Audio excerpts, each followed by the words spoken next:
Priesthood is not some second-tier job choice. It's not I couldn't get married, so I'm going to be a priest. Priesthood is a specific call where God calls reaching out by name an individual to serve His church. It's not second class. It's a supernatural calling, and one in which we need to open our hearts to what God has to say to us.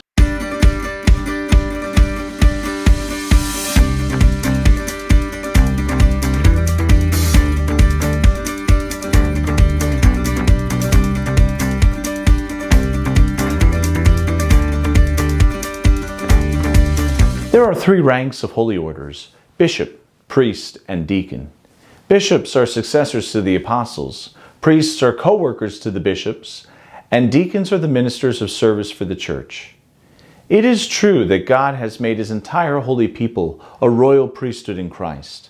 But nevertheless, our great priest himself, Jesus Christ, chose certain disciples to carry out publicly in His name and on behalf of mankind a priestly office in the church.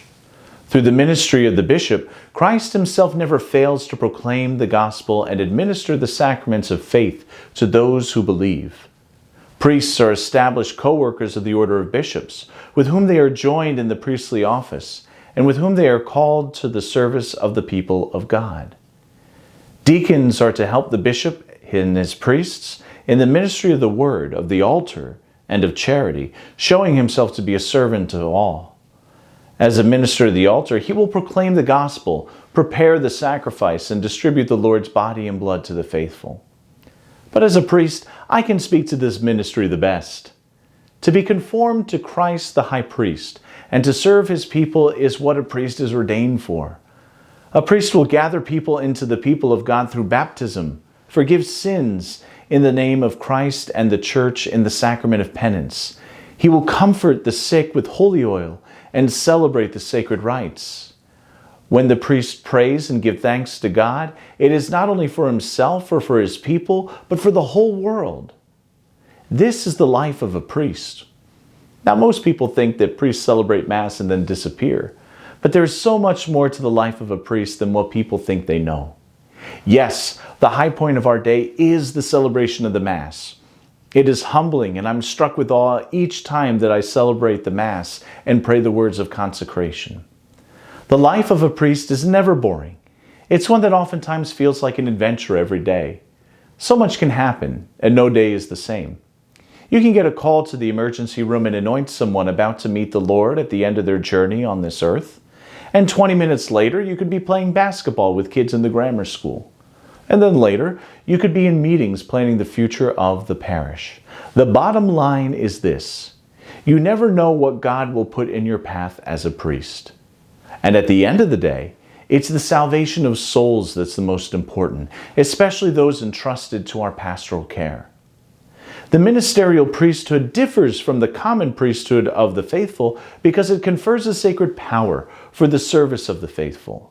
The ordained ministers exercise their service for the people of God by teaching, divine worship, and pastoral governance. Priesthood requires sacrifice.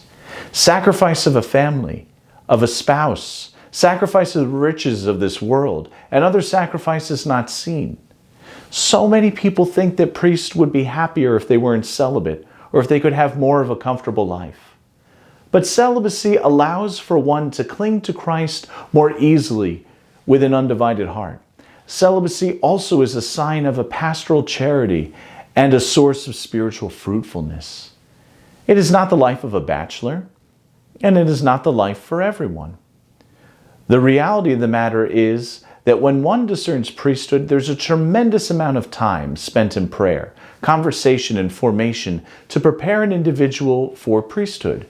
None of this is a surprise. And what should be the least surprising of all is that priesthood is a unique call from God. Not everyone is called to be a priest. The same as not everyone is called to marriage life or religious life. But what needs to happen more, though, is that we need to be in conversation with those that we think could be a good priest. My vocation itself came to be through the example of my parents, their love for each other, and for me and my siblings. from priests that I look up to, and finally from people who asked me about priesthood.